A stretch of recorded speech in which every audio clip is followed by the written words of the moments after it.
Hey guys, welcome back to the Film Fan Club. My name's Sam Carrico, and today we're finishing off my series of Stranger Things reviews. Stranger Things? Yeah, well, it's called Stranger Things, so that is grammatically correct, I believe. So yeah, let's talk about Stranger Things, episodes 5 through 8. I finished it off, and I really gotta say, again, maybe it's my own fault because I kind of just half-watched I didn't really half-watch the first 4 episodes, but I didn't make a priority to sit down and kind of really pay attention to it as much as I should have, and I really regret it because in the last 4 episodes, it really started to get going. I loved this series and how it finished. It finished strong. It really kind of the story started to get really involved and interesting. The characters, I think they I love the chemistry between the kids, and then I think the character Nancy Wheeler really started to come around for me too. I liked her story with the Steve. Because she started off really, I mentioned in the first reviews that she's just this character that's like, generic good girl that turned hot and then discovered that there's this bad boy that likes her, and then she's trying to change herself to fit this bad boy, and then towards the end of the show, she started to kind of learn to no, I can be my own person and kind of do my own thing. But then I guess towards the end they kind of revert back. But it's nice because Steve had this lovely arc too, where he was an asshole, had asshole friends who weren't nice to Nancy, and then he turned around and he wanted to erase the graffiti that called her a slut, and and then they eventually got back together. So by the time they got back together, I was like, okay, that works, and I was okay with it. So that didn't really bother me too much. But I did like her relationship with Will while it was going on there, and I really thought they would end up together because them monster hunting together, that was pretty fun to watch. Or not Will, sorry, Jonathan, because Hannah was back there and she's like, what? No, Will, not Will, Jonathan, Will's brother. Nancy and Jonathan were monster hunting together. That was really fun to see. I think they had good chemistry. It was nice to see Jonathan interact with some of the other characters because he was a little bit of an socially awkward kid at the beginning of the show.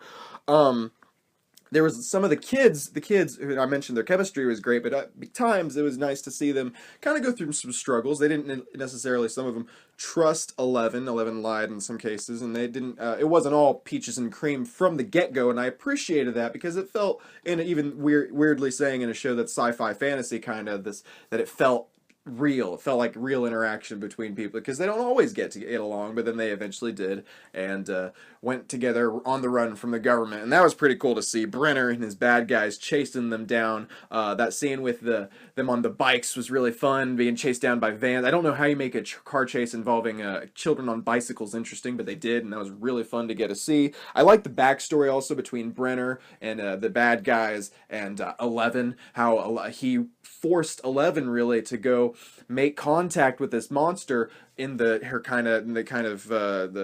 state that she was in, the sensory deprivation tank that made her expand her powers or whatever, and unlocked the upside down. And really, he's the reason. He's an asshole, and not only is he an asshole, he's an idiot. That he unlocked the upside down and caused all this to start happening. I believe, if I understand it correctly, because this is one of those shows I might need to rewatch the series because it's kind of there's a lot more I feel like I need to understand about the show because there's a lot to take in, not only references wise, but as far as the story, it's very involved. So I liked Police Chief Hopper and Winona Ryder. They kind of teamed up and started chasing after Will together, and it was interesting to a degree. Kind of not really interesting when they were off on their own, but when they started to get involved with the plot, they got kidnapped by the bad guys, and then they were forced to go into the dark. That was pretty interesting. So I don't know. It was a fun to a degree. But Winona Ryder was not one of the best parts of the series. She was kind of overacting a little bit. I kind of want to say in some areas, she just didn't win me over with the chain smoking and the screaming at the phone and all that. I don't know. Whereas everyone else, I feel like they were given A+ performances. Hers was just a little lacking. I don't know. She could have done it a little bit better.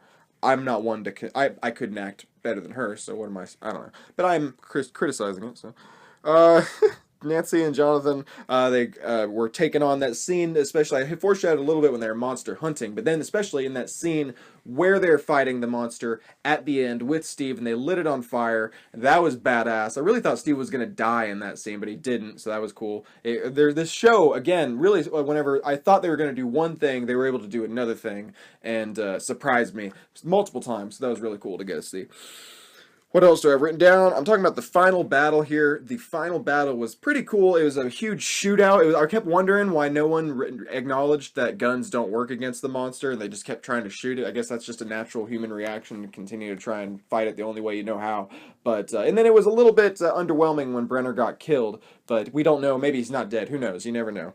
Something like that. But then again, then 11 had to sacrifice herself to destroy the monster, which was kind of, it was a nice wrap up of this storyline with her, and it was like, okay, but I kind of get what they were going for, but it would have been nice to see the character a little bit no, and have some happy ending, but I get what they were going for, so that was nice.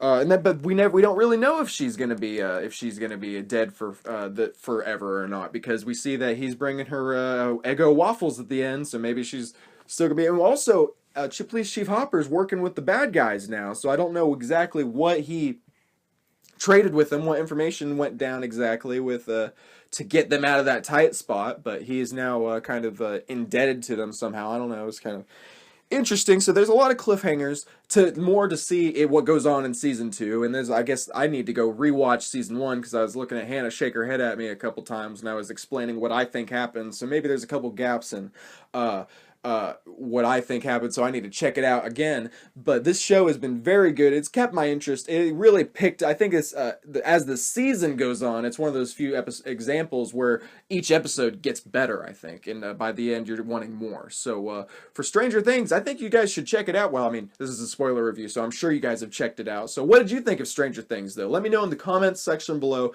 Make sure you subscribe to the Film Fan Club on YouTube for more confusing and commentary on stuff that I half understand. And follow me on the various social media sites at SamuelD Carrico for ramblings and tweets and all sorts of fun stuff. Thanks a lot, guys. I'll see you next time.